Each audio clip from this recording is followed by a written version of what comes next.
Tonight, you are going somewhere. A city built to astonish the world. It still does, even now, even in the dark, even after 2,000 years of silence. A city at Egypt's edge, at the edge of everything. A place so beautiful, so vast. Travelers arrived by sea and couldn't find their breath. They stood at the rail, just staring, simply still. You are going to Alexandria, ancient Alexandria. It is a summer night. The Mediterranean is still. The lighthouse is burning. The great library is quiet. It holds more knowledge than any building ever has, before or since. And right now, it breathes, a slow breath, like something deeply, deeply satisfied. You don't need to bring anything. You don't need to know anything. The city will teach you what you need. It will teach you simply by letting you walk through the dark, at your own pace, quietly. Let your body be heavy now. Settle wherever you are. Feel the weight of your limbs. Let your shoulders drop just an inch. Let your jaw go soft. Breathe.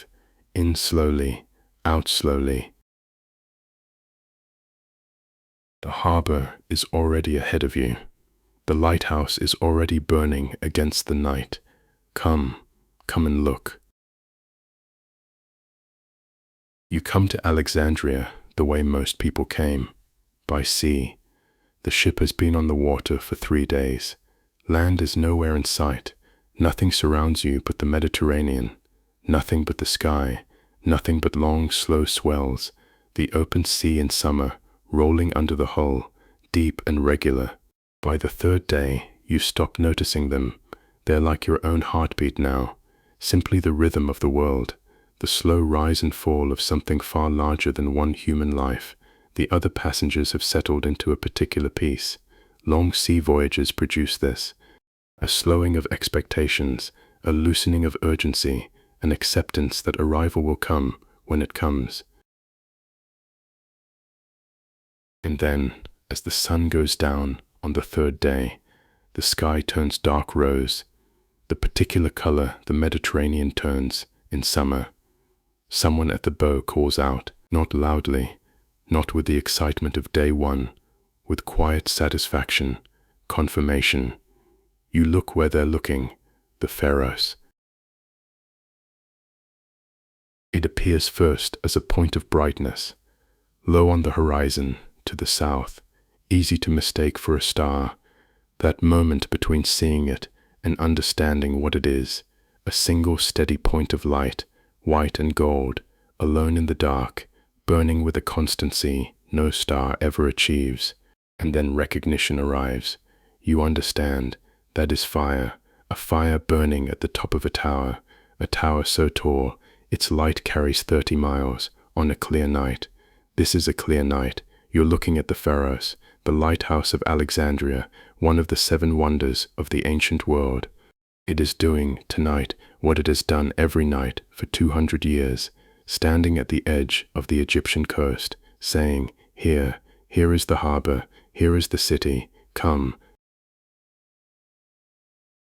The ship moves toward it, over the dark water. The light grows slowly. It gains definition.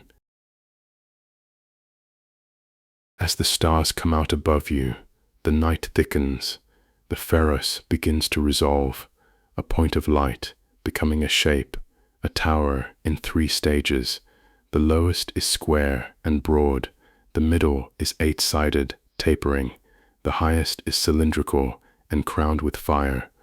It reads as deliberate, even at this distance, even in this light. A very confident intellect built this, a mind that knew exactly what it was building. It knew what it should look like against the Egyptian sky. Marble faces the limestone. Polished metal mirrors sit behind the fire. They send the light seaward in a beam. It sweeps the dark water. When it finds your ship, it briefly lights the deck. The rigging glows, the faces of the other passengers warm in amber. Then it moves on. The sound of the sea changes as you enter the approach. Open swells give way to something smaller, choppier. Water near land moves differently. The hull begins to talk differently. The wake shortens behind you. The smell changes too. It shifts from the clean salt emptiness of deep water. Now it is something richer, something more complex. The smell of land and people and history, all compressed together. Warm stone, wood smoke, the faint green smell of the Nile Delta. The prevailing winds carried it this far west, and underneath everything else, the particular smell of a very large city at night, 10,000 lamps burning, 100,000 living people, all the commerce and ambition concentrated here, 2 centuries of Ptolemaic patronage, intellectual effort, layered and deep, all of it in this one place, on the edge of the African coast. You have arrived. The harbor mouth opens before you. The Pharos stands on its island. It is east of the entrance. The lights of Alexandria stretch along the shore, amber and gold, so long and so continuous. For a moment you cannot tell where the city ends. You cannot tell where the stars begin. Other ships are ahead of you. They move slowly.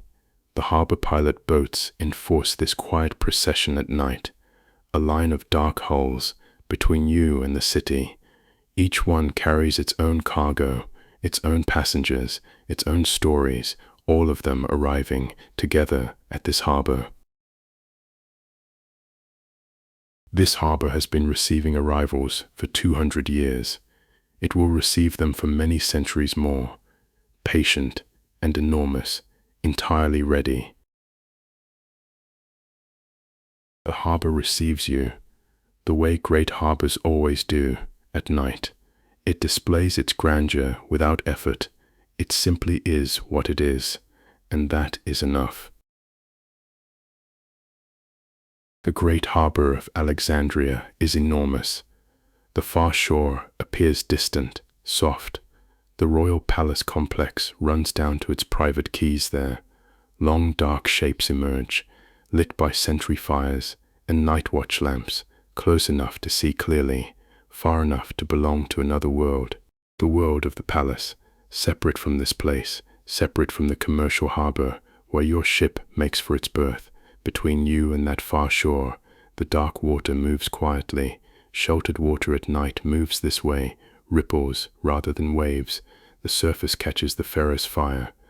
It breaks the light into 1,000 shifting fragments. The harbor carries its own constellation on its chest. Other ships are moored along the wharves you approach. Grain ships from Egypt, trading vessels from Carthage and Cyprus and the Levantine coast. Warships of the Ptolemaic navy, their bronze rams dark under the water. A perfume ship from Arabia, its cargo cinnamon and frankincense and cassia. The smell is exotic, sweet, impossibly distant in this Mediterranean night. The harbor never quite sleeps. There are always workers. Longshoremen move cargo by lamplight, always. Sounds of rope and wood and water, continuing, soft, beneath everything. But at this hour the activity has fallen low. Nighttime minimum. The wharves have a quiet now, relative rather than absolute. The quiet of a place that does its greatest work in daylight. It is gathering itself for the morning. Your ship eases alongside its berth. You step down onto the stone quay. The city opens before you. The first thing you understand about Alexandria, standing at the harbor's edge at night, is the streets. The city was planned on a grid. Alexander himself laid out the design, or so they say. He drew the boundaries in the dust. He used his finger and his cloak. He moved like a very confident young man, a man who never doubted, a man who believed the world should arrange itself according to his preferences. The main avenues are enormous, enormous by the standards of any other city, any other ancient city, 60 feet wide, some of them, wide enough for two carts to pass each other, wide enough for a philosopher to walk between them in safety. They are lined on both sides with colonnades. The colonnades provide shade in the relentless Egyptian sun. They shelter you from the occasional Mediterranean rain. At night, oil lamps hang at intervals. They hang along the colonnades. Their light travels the length of the avenue. It gives you an impression, standing at one end and looking toward the other, the impression of looking down a tunnel of soft amber. It goes on forever. The second thing you understand is the scale. Alexandria was designed to be the largest city on earth. For several centuries it is. It holds perhaps 500,000 people, 500,000 within its walls. That is more than Rome at this period, more than Antioch, more than any other Hellenistic city, more than anywhere. You feel that scale even at night. You feel it in the sounds of the city surround you from all directions. They never quite resolve into individual sources. They are simply there, a presence, a hum, a weight. You feel it in the darkness ahead, the depth of it, the sense that the city doesn't end, not at any point you can identify from here. It simply continues, block after block after block. It was built not to accommodate the people who lived here then. It was built to accommodate a future population, a population it intended to have one day, and it has become that city. It has grown into its own ambition. It stands here in the dark tonight, confident, enormous, entirely itself. A night watchman passes along the quay, an older man, deliberate in his movements. He carries a long staff and a lamp. He holds the lamp at shoulder height. It throws his shadow long and thin across the stone behind him. He does not look at you. This is a harbor. Strangers arriving from ships at night are entirely unremarkable. They are part of the harbor's ordinary life, no more worth noticing than the ships themselves, or the bollards, or the coiled ropes. He passes. His lamp moves away, down the quay. Its reflection moves with it on the harbor water. Then he is gone, around a warehouse corner. The quay is dark and quiet again. The harbor smells at this hour of salt and rope.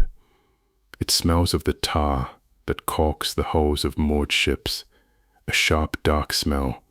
It mixes with the salt of the sea air. It mixes with the faint animal smell of the fish market. That market occupied this area until late afternoon. It is closed now.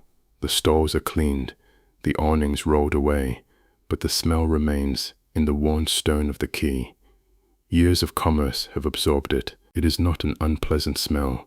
It is the smell of abundance, the smell of a city fed by the sea, a city feeding itself in turn, the smell of life organized around water. You walk away from the harbor, inland now. You walk up one of the great avenues. It runs perpendicular to the shore. The city begins to make itself known to you.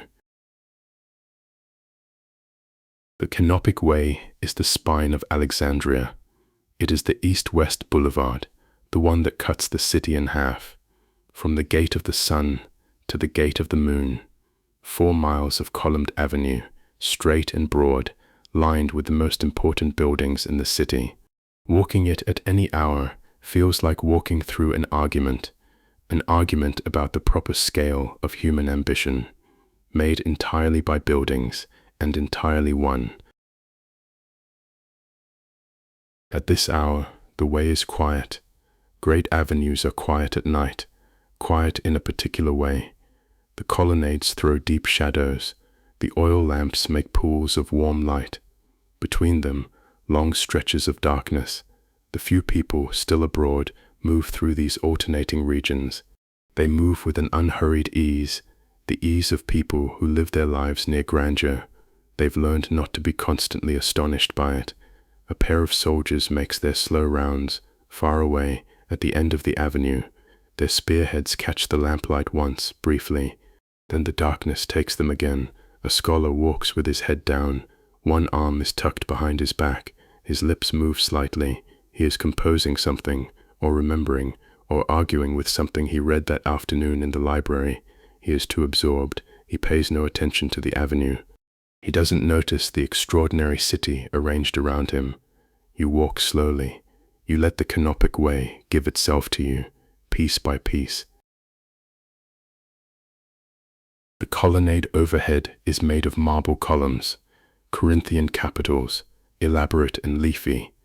This isn't a provincial street. This isn't a local market avenue. It is the deliberate expression of an empire's intention, an intention to be remembered. Some columns are Egyptian granite, brought from the quarries at Aswan. The stone is reddish-gray, shot through with feldspar crystals. They catch the lamplight and hold it briefly, then they give it back. Walking under these columns at night is different.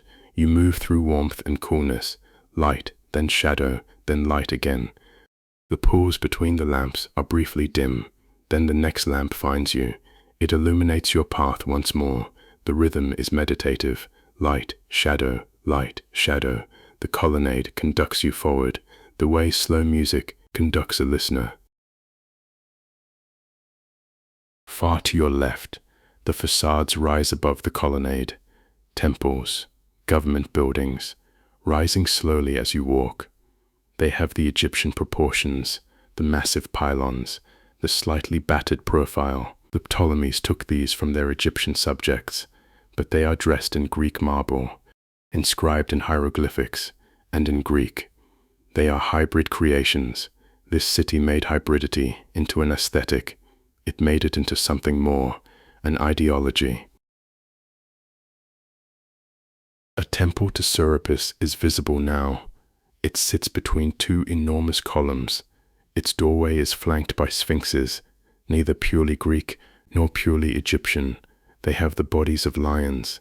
Their faces seem to be thinking about several traditions at once. The sphinxes have decided to embody all of them without apology. To your right, the colonnade opens. A long ornamental garden runs beside the way. The night has done what Egyptian nights do with gardens. It has turned them into something between waking and dream. Palms stand as silhouettes against a sky gone fully dark and fully brilliant. The stars here are more vivid than further north. The Milky Way is a river of silver and white.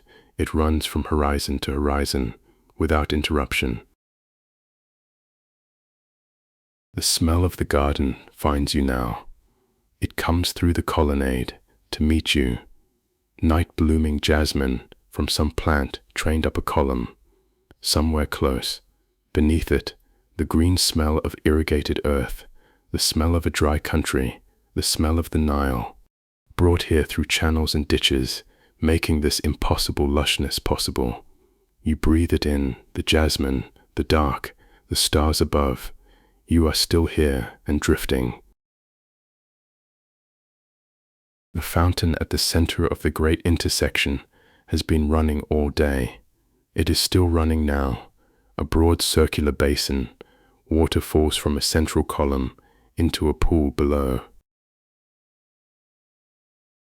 The sound of it, that particular sound running water makes in quiet places at night, more noticeable for the silence around it, more itself for the absence of other sounds, a sound so clean and so continuous, it does something to the tension in your shoulders. It releases something you didn't know you were holding. You stop for a moment. At the edge of the basin, you look down at the water. The Pharos fire reaches even here, reflected from somewhere across the city. A faint golden scatter across the dark water's surface. A single coin lies on the basin's floor. Someone's wish, too dim to read any inscription. You breathe.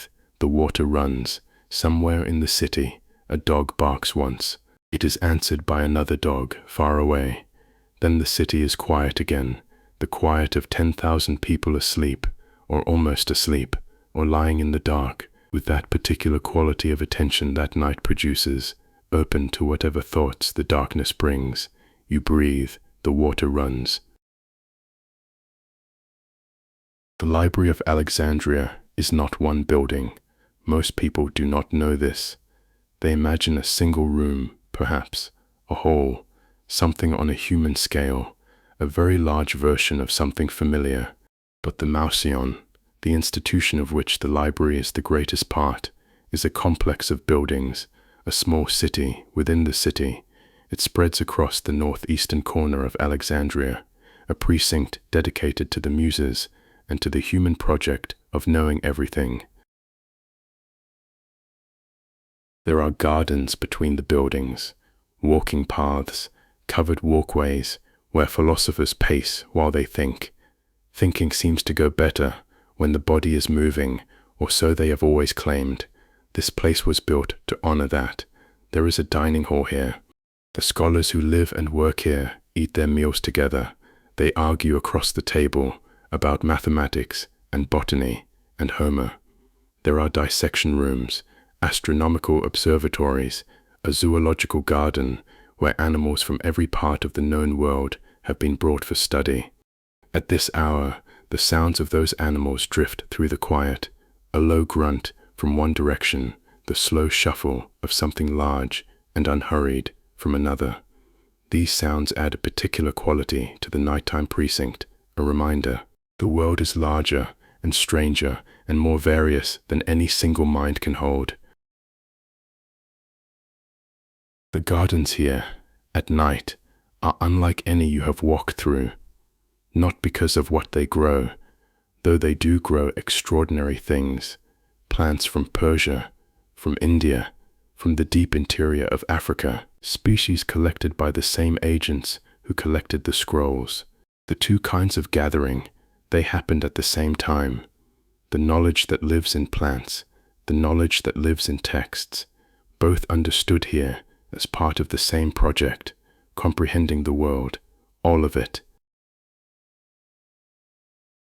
But what makes these gardens extraordinary at night, that is harder to name. It is the weight of the thinking that has been done here, centuries of it, soaked into the soil, the way rain soaks into dry ground, invisibly, leaving no trace, except that things grow here with particular vigor, a particular intensity, as though the ground itself has been enriched by all that first-rate attention paid to it year after year. Eratosthenes walked here. He was calculating the circumference of the earth, a stick, a shadow, a report from Aswan. He paced these same paths, while the numbers arranged themselves in his mind. Euclid sat in this garden. He understood something about parallel lines. No one had understood it before him. Archimedes may have passed through on his way from Syracuse. He may have stopped at the fountain in the central courtyard, standing there for a moment, thinking about spheres and cylinders, the kind of thought that does not announce itself. It arrives quietly, then it will not leave. You walk where they walked. The gravel beneath your feet, it is the same gravel. The air is the same air, or air continuous with the air they breathed, the same Egyptian night air, moving across these gardens for 3 centuries, without interruption, still here, still moving, and so are you. You come to the precinct through a gate in a low wall. The moment you pass through it, the sound of the city diminishes. Behind you, it fades. The way sound fades when you step into a cathedral, absorbed by space, absorbed by intention, replaced by a quiet with a different quality, different from the ordinary quiet of a street at night. This quiet has been cultivated, protected, maintained. The scholars who work here require it. The knowledge they're working with requires it. The Muses require it, or so the poets say.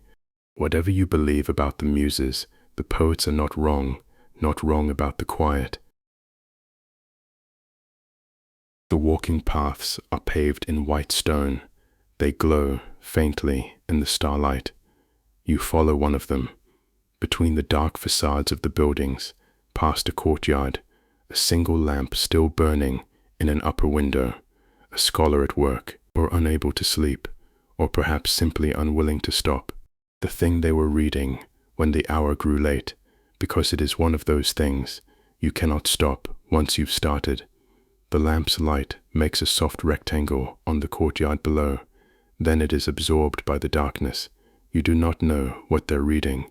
You do not need to know. It is enough that they are reading it, that somewhere in this city, at this hour, a mind is moving through ideas, the way a ship moves through dark water. The great hall is open at night, not to everyone. Only scholars in residence may enter. You are allowed, you do. The room is vast. You knew it would be vast. You had been told. But knowing it and standing inside it are two different things. You stand for a moment just inside the door. You let the vastness find you. You don't try to look at anything yet. The ceiling is far above. It is lost in shadow. The walls on either side recede into length. The room feels less like a room. It feels more like a landscape, a built landscape. The scrolls are the terrain. Row upon row of wooden shelves reach from floor to ceiling. Each shelf is divided into small compartments. Each compartment holds its scroll or its bundle of scrolls. Labels in ink hang from small wooden tags. The tags are fixed to the end of each roll. Compact Greek letters carry the work's name and the name of its author. 500,000 scrolls, they say, perhaps more. Every play Euripides ever wrote is here. The complete works of Aristotle are here, not the summaries, not the paraphrases, the actual texts, in their original hands, mathematical treatises, medical treatises, geographical surveys, collections of laws, histories of every nation within reach. The Ptolemaic collectors sent agents out to every library and archive in the known world. Their instructions were simple: copy whatever you find. In some cases they went further. They simply acquired the originals. They sent back copies instead. The original owners sometimes found this distressing. Quiet, just the shelves, and the dark, and the weight of all that was written. A few lamps burn at the far end of the hall. A scholar is still at work there. He is bent over a reading stand. A scroll is unrolled between his hands. His lips move slightly, the way scholars' lips always move when reading something they want to remember. He does not look up. He is elsewhere. He is in the text. He is in whatever world the text has opened for him tonight. And that is exactly right. The scrolls do not want to be looked at. They want to be read. You walk slowly along the central aisle. The shelves rise on both sides. The smell of the library comes around you. Papyrus, very old, very dry. It is the smell of the Nile itself, preserved in the reeds from which the papyrus was made, still present after decades, after centuries. The smell is ancient and somehow alive. Mixed with it is cedar from the wooden shelves, light, clean, resinous. The smell cedar gives off in warmth.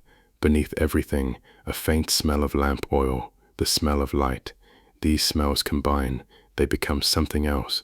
They become the smell of human knowledge, held in a physical form. You breathe it. You feel something in your chest. Respond to it. The shelves on your left pass beneath your trailing fingers.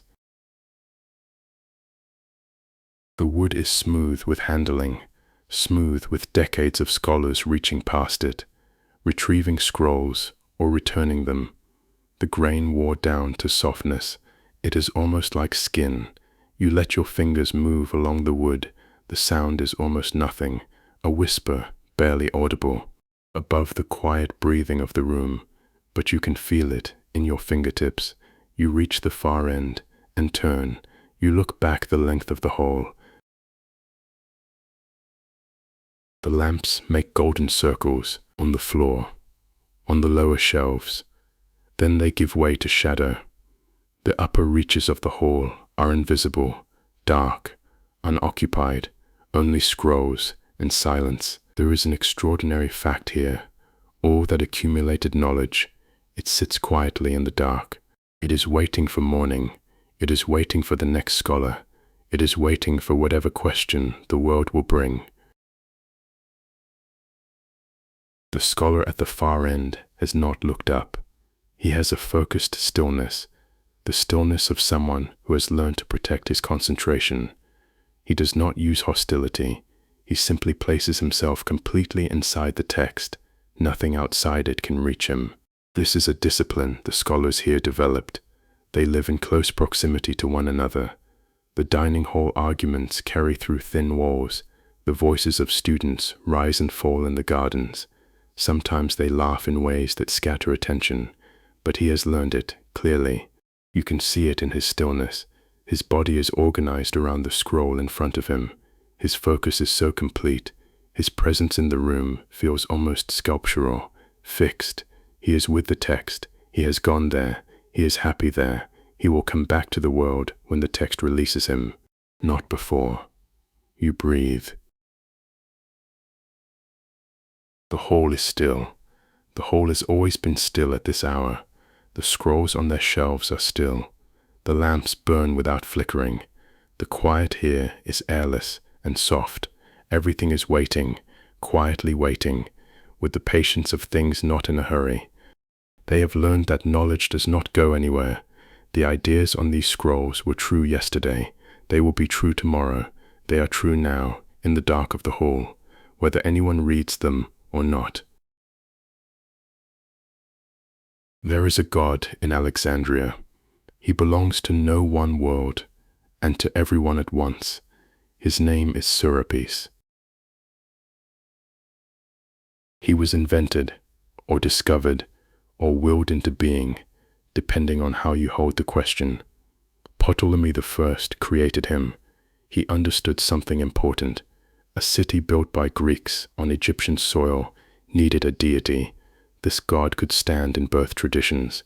He would not embarrass either one. Serapis has the curling beard of a Greek god. He holds a composed, quiet dignity. Zeus in his most mature form, perhaps, or Hades, or the image of Asclepios, the healer. But he wears an Egyptian modius on his head, the grain basket. It marks his dominion over the fertile earth, over the harvest, over everything that grows and feeds. His sacred animal is the bull. His consort is Isis, and his most important temple is here, in Alexandria. It stands high on the ridge called the Mareotis. The ridge rises above the Egyptian quarter. From there, you can see the whole vast delta of the Nile. On a clear day, it spreads eastward, toward Asia. You approach the Serapeum at night. The long staircase is ahead of you. It rises from the street below. With each step, the city falls away. The sky grows larger above you. 100 steps, they say, perhaps more. You don't count them. You simply climb. The limestone is cool under your feet. The staircase is wide. It doesn't feel like an ascent, so much as a passage, a movement from one kind of place to another. At the top, the precinct opens around you. The temple is ahead. It is not the Parthenon's severe white logic. This is something else, something heavier, larger in its proportions, heavier in its stonework. Colonnades flank it on both sides, casting deep shadows, even by starlight. It is hung about with the smell of incense. That incense has been burned here for 2 centuries. It has soaked into the limestone walls so thoroughly. The stone itself seems to breathe it out in the cool of the evening. A sacred spring sits at the edge of the precinct. It runs without stopping, dedicated to Isis and to healing. Every morning, people come to it. They bring their ailments. They bring their hopes. They believe something in the water knows what to do with them. At night, the spring runs in private, It is unobserved. Its sound is small and clear in the precinct's quiet. The doors of the temple are closed, but through the gap at the center, a light is visible. The eternal flame kept burning inside. That fire was lit when the temple was dedicated. It has not gone out since. Priests tend it. They understand something crucial. The continuous burning of that flame is not a metaphor. It is a fact, not symbolic, but actual as the stone, as actual as the spring. The light comes through the gap in the doors. It falls across the precinct floor in a thin, bright line. You follow it with your eyes. It goes from the door to where it ends in the open air. That line of light in the dark. You sit at the edge of the spring and listen. The water, the distant city, somewhere below, in the Egyptian quarter, a flute is playing, a single instrument, unhurried, following a melody. This melody has been played here longer than the Serapeum has stood. It is older than Alexandria. It comes from the deep country of Egypt. It comes from villages along the Nile. This music was already ancient when Alexander arrived. It comes up the hill in fragments. The distance interrupts it. The night air interrupts it. It arrives and departs without ceremony. That is the way music does when you hear it from far away, never quite full, never quite absent. You breathe, the spring runs, the eternal flame burns behind its doors. Your body is heavy now. The climb has settled into your limbs. The cool air has settled there too. The smell of incense and water settled into your limbs. Your limbs are heavier for it. It is a pleasant weight, the good weight of a body that has walked a great distance. You've done what you came to do. You're ready now, ready for whatever the night requires. You rest your hands on your knees. Your back finds the stone behind it. The stars above the Serapeum are enormous and unhurried. Behind the city, to the south, that is where the grid of streets eventually runs out. The planned elegance of Alexandria gives way to the edge of things. There is a lake, Lake Mareotis. Maria, in the older Egyptian tongue, is enormous. At its broadest, it is 15 miles wide. Channels from the Nile feed it. They keep it fresh. They keep it full of fish. It is a body of water so significant to the city's life. Some visitors arrive overland from the south, not by sea, from the north. You find your way to its shore through vineyards and gardens. They occupy the southern edge of the city. Estates and market gardens, wine-making operations stretching from the last houses to the water's edge. The air is thick with the smell of growing things and turned earth. There is a particular green smell here, the smell that only irrigated land in a hot country carries, a smell of fertility. It feels slightly improbable. The desert is not far from here, and yet here is this. Grape leaves large as hands move gently in the night breeze. A cat observes you from a fence post. It decides you are not interesting. It returns to watching something in the vineyard below. The shore is reeds and soft mud at the water's edge. Then open water stretches south into the dark. On that dark water, the stars are reflected, not broken up, not fragmented, reflected cleanly, as if the sky had found a mirror. The surface tonight is so still. The sky above and the sky below are almost indistinguishable. Standing at the water's edge, you have a sensation. You are suspended between two heavens, the real one above and its perfect twin below. Only the faint lapping of the water at your feet reminds you. Only the smell of the lake itself reminds you which heaven is which. It is a clean smell, reedy, slightly mineral, the smell of water that has been here a very long time. It was here before the city.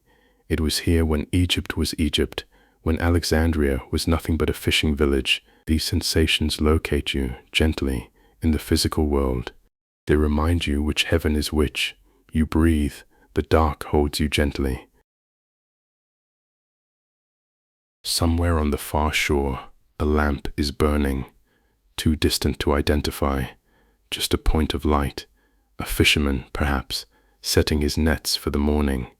He works in the unhurried way of those people, the ones who do the same thing every night.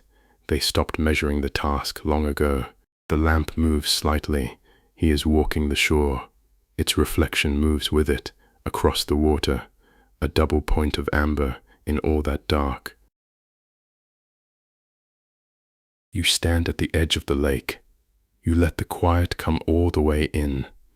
This is what quiet actually sounds like, the real kind, not silence, that would be something else entirely. Sound reduced to its essential elements, stripped of everything human-made, everything urgent, leaving only what was here before the humans arrived, what will remain after they are gone. The water, the reeds, the wind. It crosses 15 miles of open lake. It arrives at the shore with nothing on it, nothing but itself. A frog, somewhere behind you in the shallows. Its call is brief, professional, repeated once, and then falling quiet. And now your own breathing, audible now. Nothing is competing with it. You are still. You are here. The reeds at the water's edge are tall, taller than you expected. They are dense and straight. They move together in the breeze, the way a crowd moves when a wave passes through it, unhurried, continuous. They are papyrus reeds. These are the same reeds that craftspeople along the Nile cut and dried and shaped, the material on which half of human knowledge is recorded, the medium of the library. On these reeds, Euclid proved his theorems. On these reeds, Herodotus wrote his histories. Every contract, every letter, every religious text in the kingdom, written here for 3 centuries. And yet, in this form, they are simply reeds. They rustle, they sway, they shelter small birds, a quiet stirring deep in the stems, the only sign that anything lives there. The papyrus does not know what it will become. It simply grows. It has grown here for 10,000 years, patient and tall and indifferent to the city that rose around it. The smell of the lake at this hour is green and mineral, faintly sweet, the smell of fresh water in a warm climate, growth and stillness combined, a smell that belongs entirely to this latitude, to this hour, to nowhere else. You breathe it in. It works on you the way the lake itself works on you, slowly, without urgency. It dissolves the long day and the long walk and the extraordinary things you have seen. It replaces them with something simpler, something more essential, the knowledge that your body has done what was asked of it. It can rest now. It can release itself into the dark and the water smell and the sound of the reeds. You sit on a flat stone at the shore's edge, dry, still warm from the long Egyptian day. You look out across the water. The Pharos is visible, even from here, not the tower itself, just the fire at its top, a point of light above the dark northern horizon, burning. The lighthouse burns all night, every night. It has burned every night for 200 years. It will burn on nights like this one for another 500 years. Then the city will change. The fire will become unnecessary. Then the fire will go out. Eventually, the tower itself will fall. But that is very far away. Tonight the fire burns. You breathe with the lake. In, out. The water is still. The stars are still. Your body is still. The city is asleep now. Most of it is.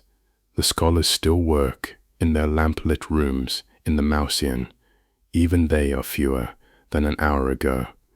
The arguments that echoed in the dining hall, they have long since resolved themselves. They have become something quieter. The particular peace of minds that have gone as far as they can go for one day. They have decided, without drama, to stop. The priests in the temples sleep in their precincts. The sailors sleep on their ships or in the taverns near the wharves. They sleep the deep, uncomplicated sleep of people who have worked hard with their bodies. The soldiers at their posts lean on their spears. They doze in the manner of soldiers on night watch, almost asleep, technically awake. The Canopic Way is empty. The great intersection is empty. The ornamental garden is empty. Its jasmine still perfumes the air for an audience of no one, still blooming because that is what jasmine does, indifferent to whether anyone is there to smell it. The Pharos burns. You've come back to the harbor. You're drifting here, the way the night drifts toward its close, without haste, without decision. You're simply moving in the direction the hour moves. The quays are quiet. The ships are dark shapes on dark water. The fire on the island throws its light across the harbor mouth. The light reaches in here. It arrives at the surface, attenuated, golden, barely enough to see by, exactly enough to feel. You sit on the edge of a bollard near the end of the quay. The stone drops straight into the water below. You look out across the harbor. Everything is there. The ships, the Pharos, the dark curve of the shore, the palace complex at the far end, its fires banked to coals for the night. All of it is very far away now, not in the sense of distance, in the sense of belonging to the waking world. You're no longer quite in the waking world, not quite, not all the way. Your body knows what is happening. Your body has been waiting for this. It has been patient, walking the Canopic Way, climbing the steps of the Serapeum, standing at the edge of the lake, and now it is being given what it needs. What it needs is rest, full rest, the kind that only comes when the mind has something beautiful to settle into. The mind needs an image to rest in, the way a bird needs a branch to alight on. Tonight it has had many images, and now it has this one. The harbor at night, the Pharos burning, the water still, the city breathing, slowly, all around you. You lie back on the stone. The quay is smooth beneath you, flat, still warm. Egyptian stone is always warm. It holds the heat of the day, long into the night. That is the generosity of stone, a gift. The sky above you is vast. Stars shine from horizon to horizon. The dome of it, so wide, so deep, lying beneath it, you lose all sense of up or down. There is only the feeling of being held in the middle of something enormous. It is not threatening. It is not indifferent. It is simply larger than fear. The Pharos burns somewhere to your right, at the edge of things, if you turned your head. But you do not turn your head. You look straight up. The stars are moving, so slowly. Only the patient can see it. Only those who go still enough and wait long enough. Their own stillness becomes a kind of speed, a speed against which the sky barely turns, the way a shadow moves across a sundial, visible only to the one who stops and waits. You are that person now. You are still enough. The harbor water laps against the stone below you, small, regular, a rhythm so simple the mind cannot hold it, cannot analyze it, cannot compare it to anything, can only receive it, tap by tap, the water's slow counting, its quiet metronome. Your breathing has found its own rhythm now, the breathing you breathe when nothing is asked of you, when your body is free, slow, even, The breath arrives without effort. It leaves without effort. Your chest rises the smallest amount and falls, rises and falls.